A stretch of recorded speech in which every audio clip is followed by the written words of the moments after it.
In August, Attorney General Curtis Hill said that he was very excited about cooperating with an investigation regarding allegations of sexual misconduct. Today, he actually learned that he will not face any charges regarding that. Hill's accusers say that they learned about the decision not to move forward with criminal charges about 20 minutes before the announcement was made.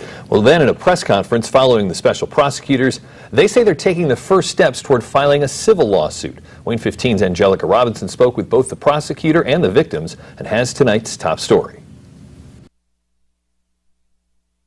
Attorney General Curtis Hill's accusers learned about the decision not to prosecute about 20 minutes before the announcement was made. Now they're taking steps towards filing a civil lawsuit. They say despite the lack of evidence to file criminal charges, they are encouraged.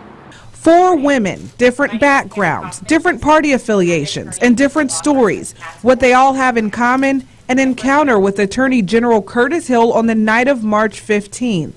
The point is that the more voices we have, the closer that we'll be to ending this. When you shine a light on a predator, it stops the predator. Lawmaker Mara Reardon, along with Samantha Lozano, Nikki Da Silva, and Gabby McLemore, accused Hill of groping them. After a months-long investigation, Special Prosecutor Dan Sigler says there's simply not enough evidence to charge Hill with sexual battery or simple battery. We put our jobs and our reputations on the line, and just to be told that, you know, you're believed, but there's nothing we can do. About 56 witnesses were interviewed, and Sigler says he reviewed a video statement from the Attorney General. Sigler says even Hill did not deny certain touching, but said it was either during a conversation or movement in the crowded bar. There was no denial that there was touching. There's disagreement as to the extent of it. Still, Sigler says he believes the women's claims to be credible. The alleged groping took place between midnight and 5 a.m. During that time, there were free alcoholic beverages, and most people were drinking and feeling the effects, according to the report. Although Hill denied excessive drinking, Sigler says he believed Hill consumed a significant amount of alcohol. Samantha Lozano, who initially filed an anonymous complaint, came forward publicly today for the first time. I know what I saw, and what I saw is wrong. And I don't need to be silent anymore, and people need to know my story and what I saw that night.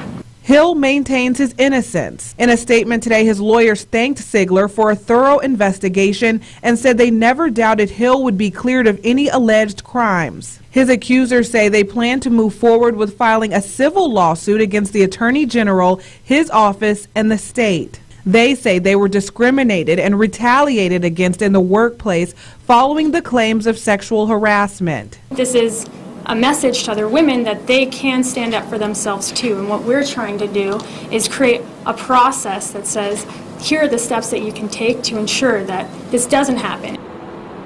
The details of the investigation are outlined in a 7-page report. We'll have more on that report coming up tonight at 6. Reporting from the Marion County Prosecutor's Office, Angelica Robinson, WANE 15 News. Indiana Governor Eric Holcomb said Hill should resign after the allegations came forward. He released this statement regarding Hill. The findings show a disregard of the executive branch zero-tolerance harassment policy. My position has not changed. Indiana Senate President Pro Tem David Long also released a statement. The Attorney General's behavior that night toward the women involved is unacceptable. I called for the Attorney General to step down in July, and I continue to believe that is the right thing for him to do. However, it appears that he has no intention to do so, and that is his decision alone to make at this time. The people of Indiana will have the final say in this matter.